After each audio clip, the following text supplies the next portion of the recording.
अच्छा, होमवर्क, ठीक है ना। क्या दिया था, दो संख्याओं का योगफल कितना है, 50 है, और एक संख्या दूसरी संख्या का गुणी है। ये आपका PYQ में 2021 का जो एग्जाम हुआ आप लोगों को बिहार बोर्ड का, उसमें एक क्वेश्चन दिया गया है, ठीक है ना। तो ये दो चर वाले रैखिक समीकरण से है, ठीक है, चाहे इसको द्विघात समीकरण में भी हम ले जा सकते हैं, कोई दिक्कत। तो कह रहा है कि दो संख्याओं का योगफल कितना है, 50 है। कह रहा है कि पहली संख्या दूसरी संख्या का गुणी है, तो दूसरी संख्या के साथ 3 गुणे, तो दूसरी संख्या पहले मानेंगे ना। तो माना कि दूसरी संख्या बराबर, बाबू बताओ क्या होगा। माना कि दूसरी संख्या बराबर 100 होगा, बोलो। तो पहली संख्या क्या बाबू, पहली संख्या किसका गुणी है, 7/3 गुणी। तो क्या मैं 7x बटा में 3 कर सकता हूँ, जल्दी बताओ बच्चों, समझ में आया कि नहीं। दूसरी संख्या के पहली संख्या 7/3 गुणी है ना, दूसरी संख्या क्या मानेंगे, x, तो पहली संख्या 7x/3 हो जाएगा।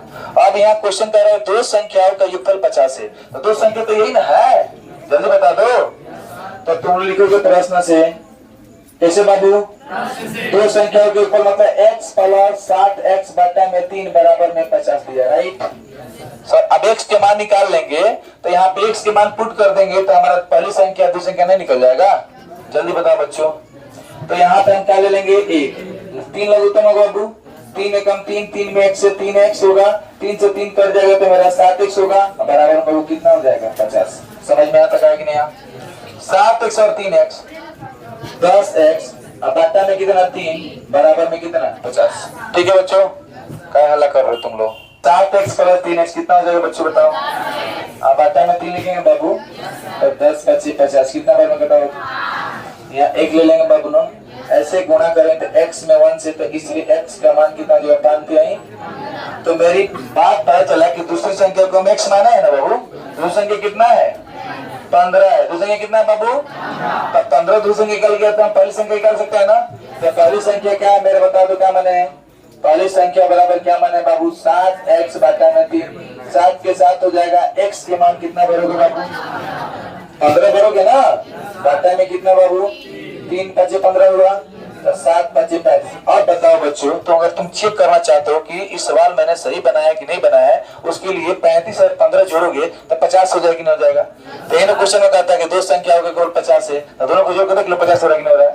तो ऐसे सवाल भी एग्जाम में बनता है, PYQ में क्वेश्चन पूछा गया है, ठीक है ना।